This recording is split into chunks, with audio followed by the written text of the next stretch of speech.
All right. Alexa, tell us about Bride of Re-Animator. From fandom.com, Brianna, formerly known as Brian, and also known as Bree, is a fictional character and the deuteragonist of the second half of Merlin's Apprentice. Alexa, all right. Tell me about Bride of Re-Animator. From fandom.com, Bride of Re-Animator is a 1990 American comedy horror film produced and directed by Brian Usna and written by Usna, Rick Fry, and Woody Keith. Now, my question is... Hi, everybody, by the way. Why wasn't this... We never did sound tests, but that's okay. That's fine. It should be all right. Why wasn't this directed by Stewart? Wow. I didn't ever find anything about that. He just didn't want to. Well, I guess. Actually, when did this come out? 1990. Would he have been working on Honey, I Shrunk the Kids around that time? Could have been. Alexa, what was Stuart Gordon doing in 1990? From LATimes.com, Gregory Stewart Gordon, 34, who purportedly believed that Reagan was the Antichrist, served his prison term for the July 4th, 1990 incident. Anyways, I don't want to know more about that, but I kind of do. An American hero. How's it going, everybody? Welcome to BVUs. I'm Johnny Juicebox. I'm Mike Shake. That's a hell of a way to start. Oh my god, we're gonna get canceled for that. That's perfectly fine. Yeah, so we're going to talk about... Reagan, he deserved what he got. We're going to talk about the Re-Animator sequel today. Yeah, Re-Animator sequel. Yay. It's been a couple weeks, so... It has. I mean, you should have watched our Twitch stream. And you gave you some time. Yesterday, our Twitch stream went up. Yeah. Because I'm not always on top of it with uploading shit. It's okay. It's okay. It's all right. Yeah, I mean, we're talking about Bride. I mean, it's a fun movie. Yeah. It's a fun movie. And, I mean, we couldn't record last weekend because we were at the wrestling match. Yeah, we were. I was thinking, what were we doing? Oh, that's right. We were at the wrestling match. We couldn't record because we were gone all weekend. Yes. We were in Madison. Yep. Madison. Yeah. Anyways, we watched Bride. Yeah. It's a fun movie. It is... I'm not sure. All right, the sequels to Re-Animator are... Not very good. Oh, confusing to me. Yeah. I don't think they're bad. I think the third one is bad. The third one definitely has bad elements. I will talk about that, and we will talk about this one... I have trouble with this one a lot, because this one has weird plot shit. Okay. Like, this movie is an hour and a half, and probably could have been cut down to an hour. Oh, yeah. Yeah, I mean, it could have been a full moon feature. I feel like the second half of this movie is just where they're like, yo, Screaming Mad George, just go nuts. Yeah. Yeah, I mean, it's just, the second half of this movie is balls to the wall, like, what if we did this creature? What if this? And that's kind of what's fun about this one, because this is a lot more of a comedy than the first one, and the third one is a lot more of a comedy than any of them. Yes. And they do that in a very big way in the third movie too, where they even do like music cues for jokes and I mean we'll talk about that. We'll talk about that next. And these movies, I feel like if you're like they talk about like their horror tiers, you know? Yeah. Like Re-Animator is generally one of those movies that's like, or like the horror iceberg, you know what I mean? Sure. Where it's like, oh, you get into horror and like the tip of the iceberg, it's all like Nightmare on Elm Street and Friday the 13th, Universal Monsters. Maybe. Gotta be up there. I feel like a lot of people end up not watching those though. Yeah. Which is a shame because everyone should have watched those movies. Right. Just because they inspired literally everything you've ever watched. Yeah. Go watch the Universal Monster movies. You should. Yeah. You should. Like, at least the main 6. Yeah. I agree. Or 7. Actually, I'm also going to throw in like House of Frankenstein because everyone should watch House of Frankenstein. Mm-hmm. It's really good. Mm-hmm. Anyways, I mean, this is so. What would you rate a Re-Animator on that iceberg? I mean, I think Re-Animator is like, if this is the tip, I think Re-Animator is like usually here. I think so. Re-Animator is very much a cult movie in the classical sense of the term. It is. And then if you're watching, like usually you'll watch Re-Animator and then you find out, oh, there are sequels. So if the tip is here, Re-Animator's here, then Bride of Re-Animator is probably like here or here. Because like usually if you're going to watch a sequel to a movie, you're going to watch it like right after you find out there's a sequel. Right. And like Beyond Re-Animator is like here because it's almost fucking impossible to find anywhere. I'm surprised I found it on Tubi. I found it on Redbox on demand and Tubi. I got a Blu-ray. I know.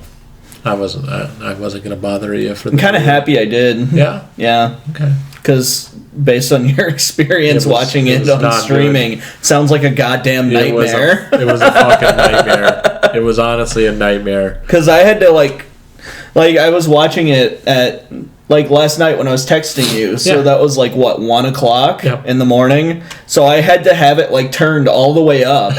Wow. Because I couldn't hear it. But Savannah was sleeping in the other room. So I was just like, Then I didn't have to worry about it because it's so fucking quiet. Right. You should have put headphones in. No, not doing that. No. Okay. All right. Anyways, we'll talk about Beyond next. Yeah. Yeah, but Bride, let's get into it. Let's talk about the plot.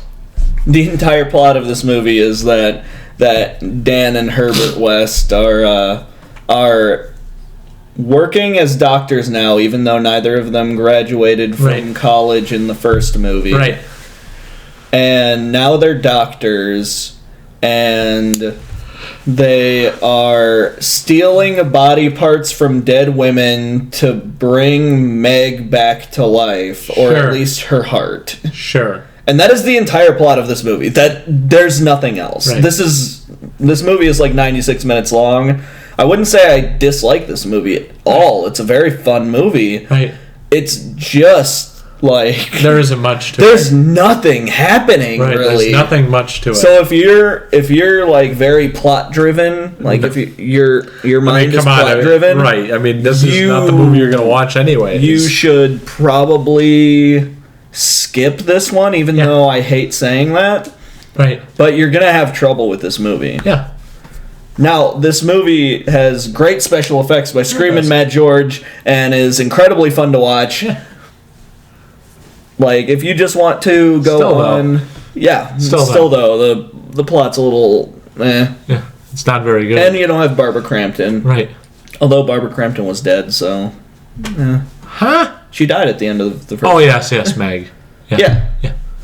And so my question is, let's go into... So that's basically the plot. Yeah, that's the whole plot. I'm sorry, guys. Like, honestly, that's pretty much the plot. I could add one more thing, which is at the beginning of this, there's a fun nod to the short story Re-Animator, because it has them as like combat doctors in a civil war, where we get like a weird text crawl opening. Weird. Yeah, I wasn't expecting that in this movie, and I don't think it tells us where we are. It just says in a civil war. And it's like, okay. But in the original story, Herbert West at one point is a combat doctor. Okay. So that's where he's doing his experience, his experiments. Yeah. That's kind of a cool nod. Yeah. Cool.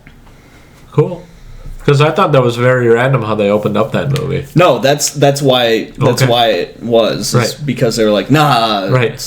The short story is kind of weird because it's like it's like a journal type thing. So it actually follows, like, it'll be some journal entries from one section of his life and then like journal entries from a different section. So one of the sections, I want to say he's a combat medic in World War I. Okay.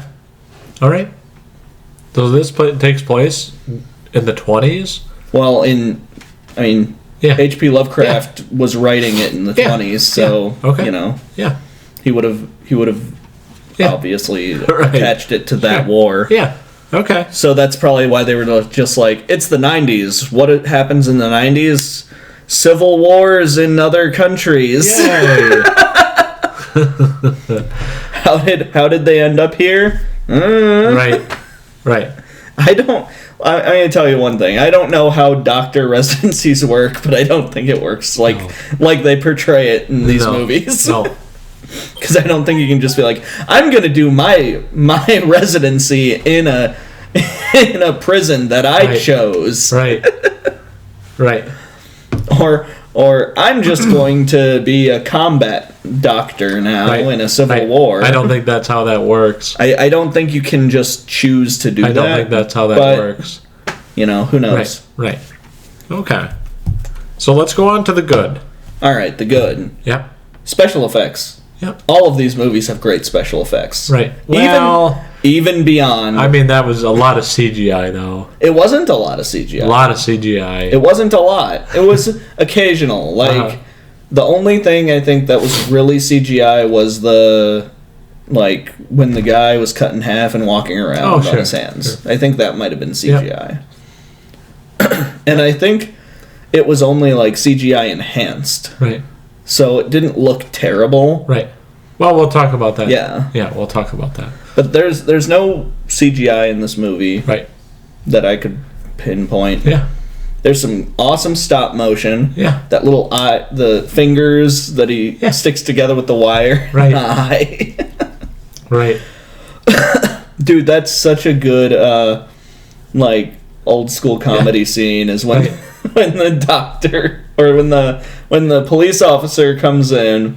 Oh, that fucking guy that is always eating. The police officer comes in, and in the background, you just see that thing skitter across the floor, and then Dan just goes. And then doesn't he kick it? He chases it down and kicks it at one point. I think. Yeah. Yeah. Yeah, it's my pick is just the special effects. Yeah. The writing's not great. No. Although it does have some great, we get some great Jeffrey Combs dialogue in this movie.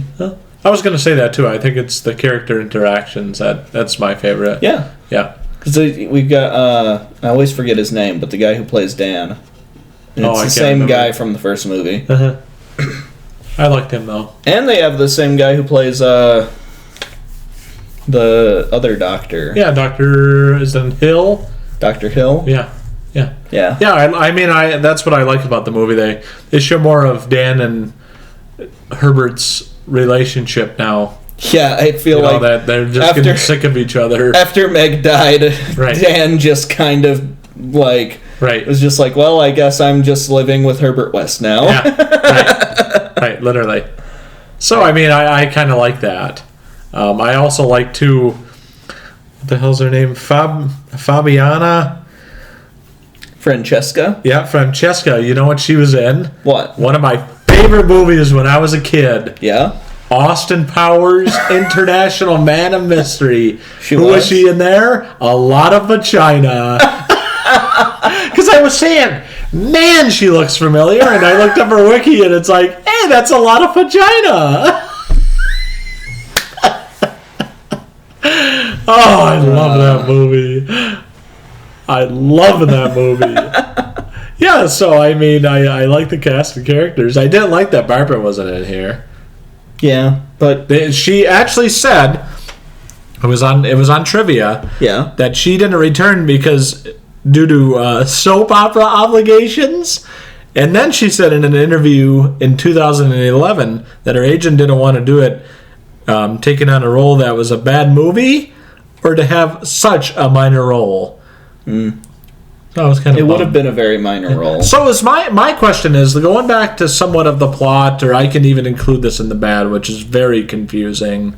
So was that woman who was dying the whole fucking movie? Was that Meg? No. Or who was that? Just a random woman. Some random woman that Dan is just fascinated on that we don't know anything about. Yeah, we didn't know she's dying. She's terminal. Yeah. Okay. So that wasn't supposed to be Meg then. No, that's why he has that little thing at the end where he's like, I kind of view you as Meg, but like if Meg had lived. Right. Okay. All right. So No, that was just some rando. He thinks she's hot. Right. And just some rando. Okay. Her name's Gloria, I think. Yeah. Anyways, let's go on to the bad. Yeah? Yeah, I mean, that's what I got for the good. I mean, the character interactions. This plot is written like nothing. Yeah, well, it sounds like Brian was probably on some serious drugs. Yeah? I don't know. It just has that feel of like a King book that. Did he write it? I would imagine he probably did. I know Alexa said some people wrote it. Yeah. Yeah. I wasn't sure if she was going to go off or not. No. No, I know the plot is a little out there. So this is the bad? Yeah. Okay. That it doesn't really focus on anything? The plot is meandering and bizarre. And yes. Very limited. And, yes. And yes. Where it's just like, it's like what we said is the main plot, but also there's a subplot of like a Dr. Graves who's investigating the Miskatonic University massacre, and another subplot about a police officer whose wife was one of the corpses from that got brought back to life. And he was supposedly a beater of her. He also like killed her. Is that apparently. what happened? Yeah, maybe? he said that like she was brought in with her cause of death was that she was beaten to death with a blunt object. Okay. All right. So that's why Herbert West told Dan, shoot him. He's a wife beater. Well, before that, he said don't blame me for your own. He said like don't blame me for your own regrets or something like that. Yeah, okay. And he said like I must have not have picked up on that. Okay. She was brought in with head contusions caused by a blunt instrument. Okay. All right. Jeffrey Combs is great in this movie though. Yeah, that's a good. I mean, that's a normal good.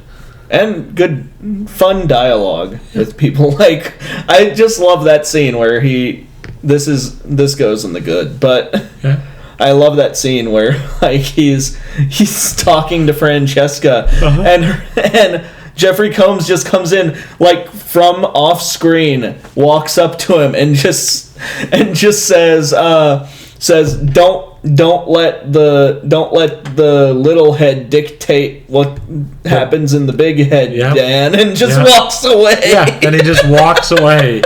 I love that part. I think I sent you that quote. It's like, this is classic. He just comes out of nowhere and that happens. I think I counted like 6 or 7 times where Herbert West just comes up and says things that are like either really incriminating or just really fucking bizarre. Right. And just walks away, and it's great every time. Right. Every time it's great. Yep.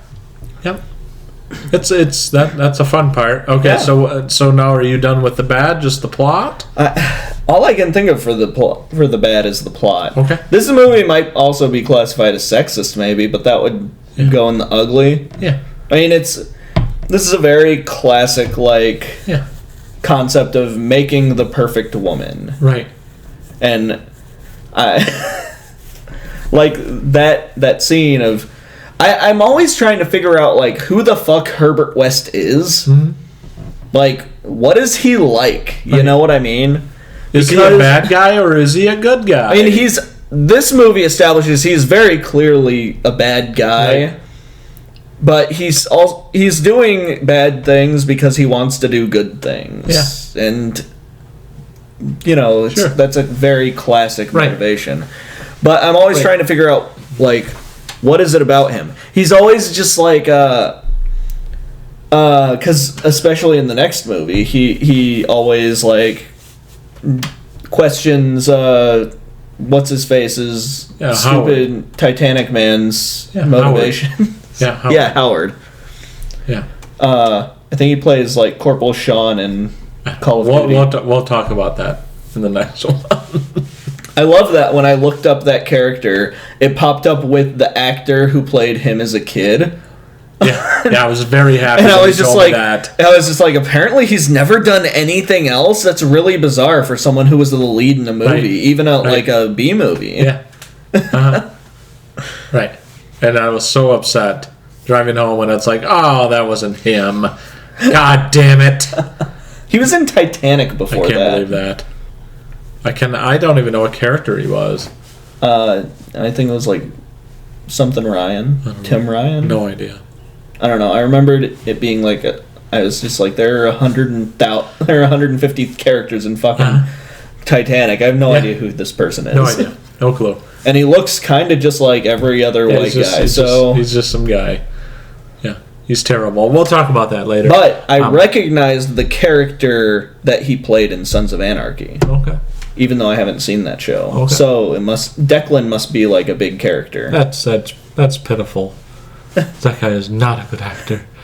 Just because he was bad in a movie he probably got paid $30 to be in. Okay, so is that it for your ugly? For my bad? The bad is the plot. Yeah, well, we're on to the ugly now. Oh. Yeah. This movie could be classified as sexist, maybe, but, like, all of the sexist stuff is being done never by mind. I didn't violence talk about my bad. Yeah, you didn't. Yeah, I didn't like that the dog scene. I thought that was kind of shitty. Oh, yeah, they killed a dog in this movie. I mean, the fucking, the reanimated... I'm sorry, the reanimated detective just throws that dog, and he's like, "Fuck off, dog!" Yeah. I like how the detective doesn't change after. He's still just a giant prick. Right. The only difference is that he's a little more violent. And then also too, I like that in The Good, where they re-show the dog, but it has a human arm on it. Oh my god, that's so good.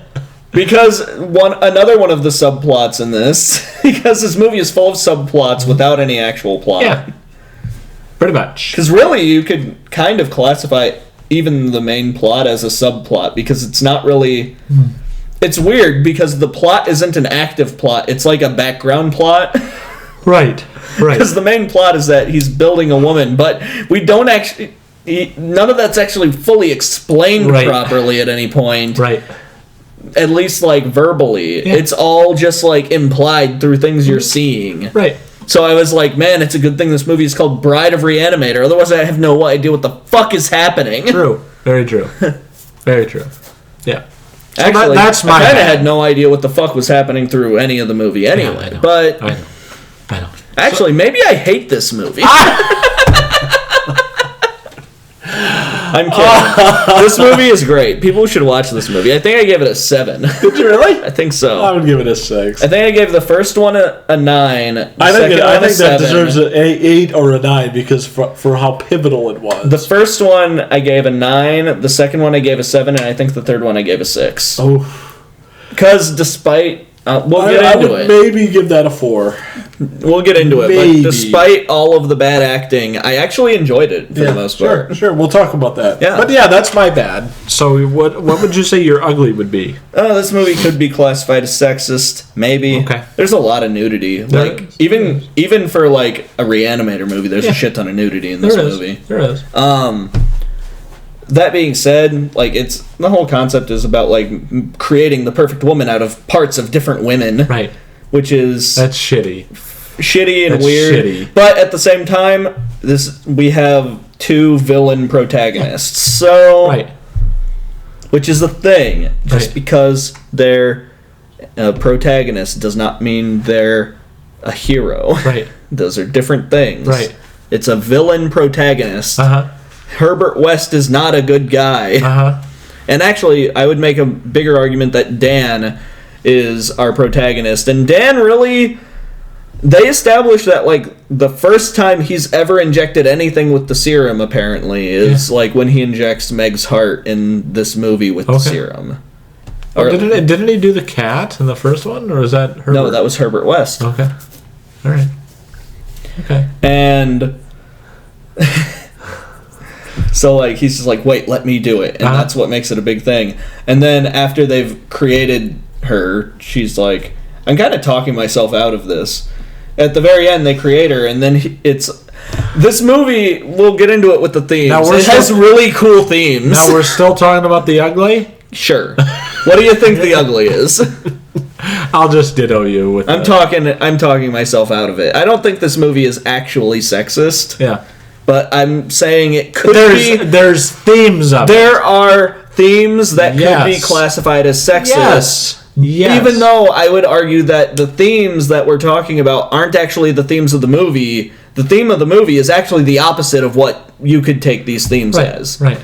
Because, like, at the very end, we establish that, like, what they've been doing is wrong. Yeah. And at least our main protagonist, our poor Dan, who just doesn't have any idea what's happening, and is just going along with this fucking crazy person. Mm-hmm. Yeah, literally. That's what I hate about it, is at one point Dan's like, I'm gonna move out, and he's like, what do you mean, Dan? How could you move out? And he's like, yeah, you're right, I guess. Yeah, but I would ditto you with the ugly. That's about it. Yeah, I mean, there isn't much to it. I mean, it's 1990. It's a 30-year-old movie. Yeah, I mean, this is George H.W. at time. To say that things didn't age well is silly. Yeah. This was actually filmed in 88, but it sat on the shelf for 2 years. That doesn't make sense. Yeah. Yeah, it was filmed in 88. And you mean it was finished filming in 88? Yeah.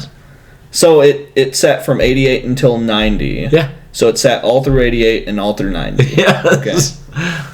Wait, when did this get released? 90. Like, in what month? Oh, I have no idea. Huh. I have no idea. So let's say it probably sat on the shelf for more like a year and a half. Something like that. Sure. But still, it sat on the shelf for a while. I could see that. I could see you being like, hey, we made this movie in a studio, seeing this and being like, yeah, we're not releasing this. Right. This doesn't make sense. Why are there 18 plots? Right. And then we can go into the themes and symbols. I mean, symbolism. I mean, that's really kind of what it is. I mean, it's showing that, we can create a perfect woman. Well, okay, so this whole movie is about Dan trying to recreate Meg out of, like, all these parts to create, like, a perfect body for Meg. Right. But the reality is that at the end he brings it back and it's not Meg, it's just this monster. Yeah. And all it can say is, you made me. Right. And I thought that was like very... I like that. That was like very meaningful almost for this movie. Where it was just like... Where he's just like, would say things and all it would say to him is, you made me. Right. But it says it like that. It says, you made me. Right. Right. Yeah, so it has no free will. Yes. Yes. And so basically this whole fucked up weird movie is just a big goddamn metaphor for Dan's grief. Whether it was meant to be that way or not, that's kind of what it ends up being. Well, of course. Because he doesn't want to move on. Dan's last words are like, because they kind of pose this thing where it's like either you can no, I just remembered a part that I think is really fucking funny. Okay. But it's not meant to be, but it is. Well, we'll talk about that in final thoughts. Yeah. So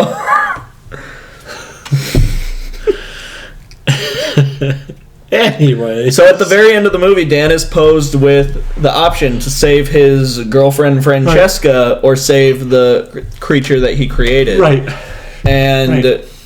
And what he turns to the creature and he says, "You're not Meg. Meg is dead," and then saves Francesca. Yeah.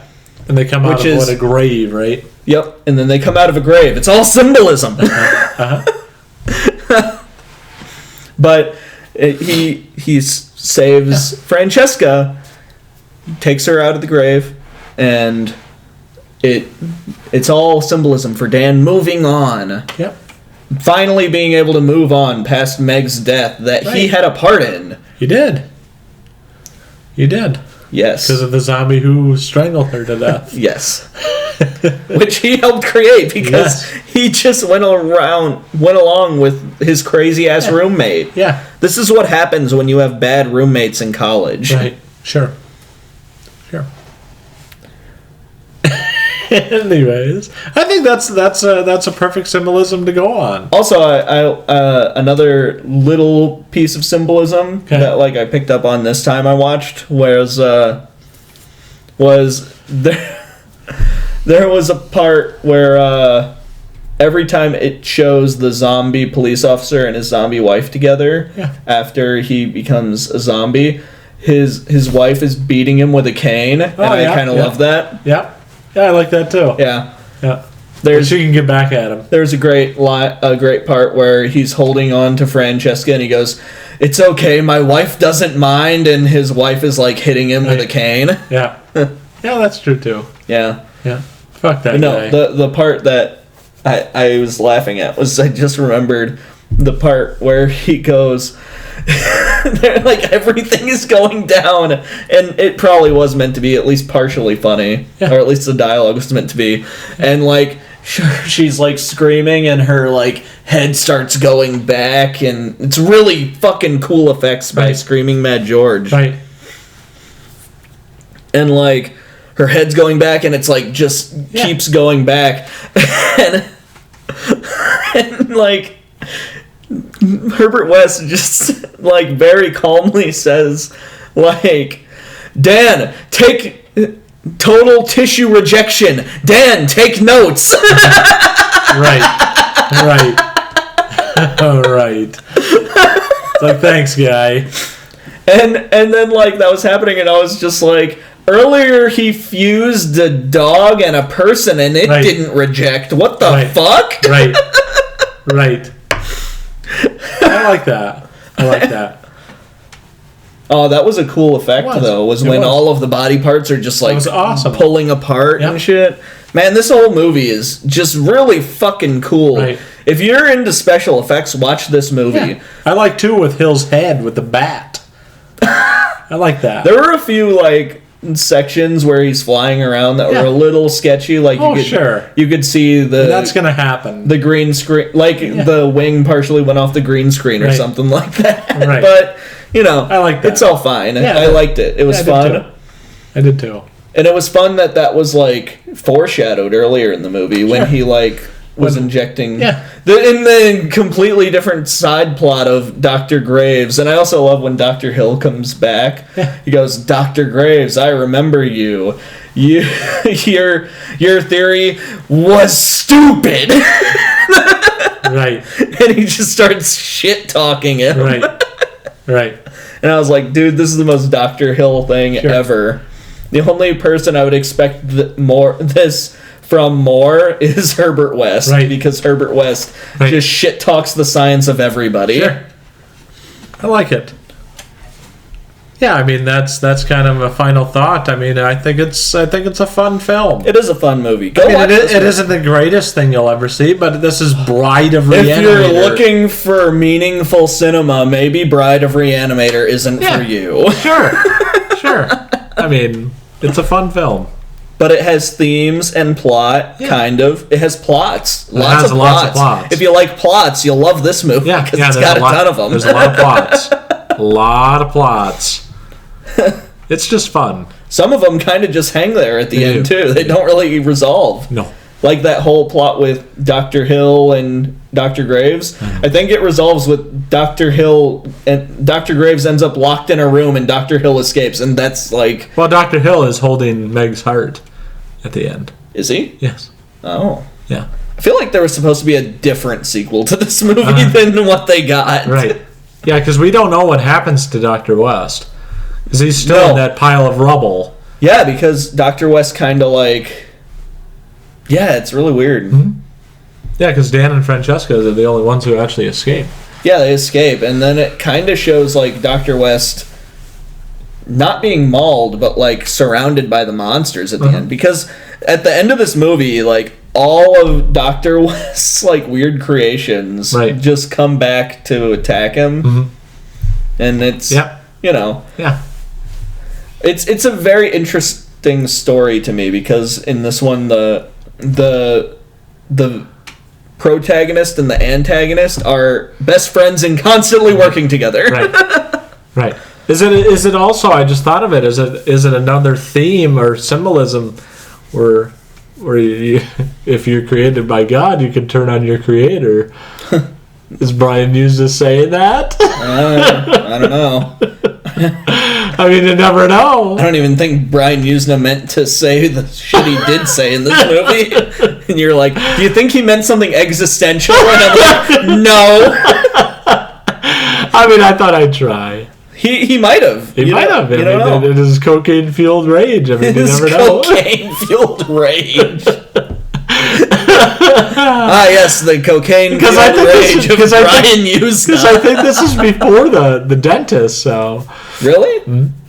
90? If he filmed it in 89, it probably was. Yeah. Because didn't the dentist come out in like 92? 92, 93.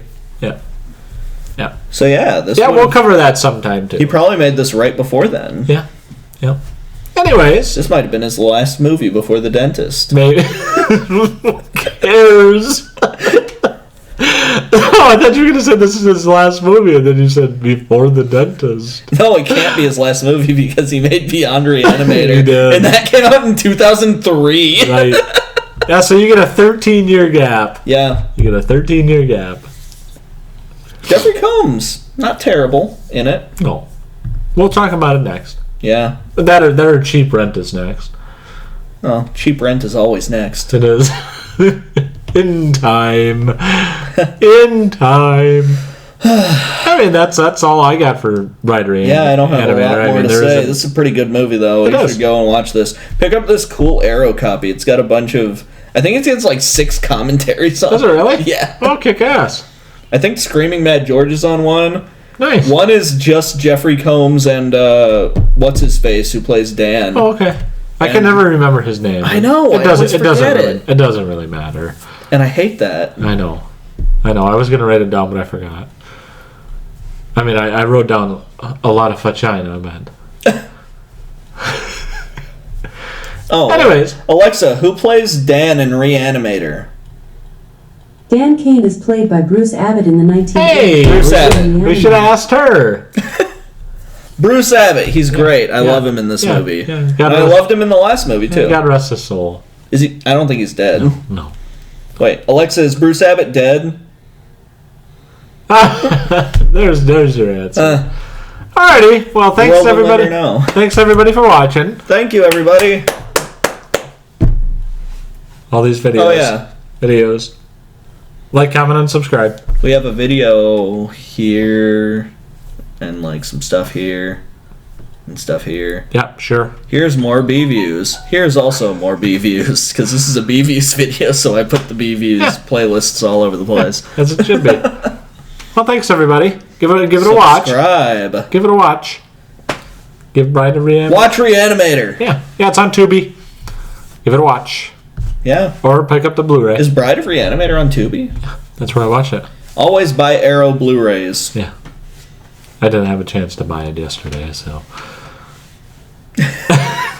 Why were you in town? No. Buy Blu-rays? No, I wasn't. No, I wasn't. All right. Okay. Thanks everybody. Woo! 3, 2, 1.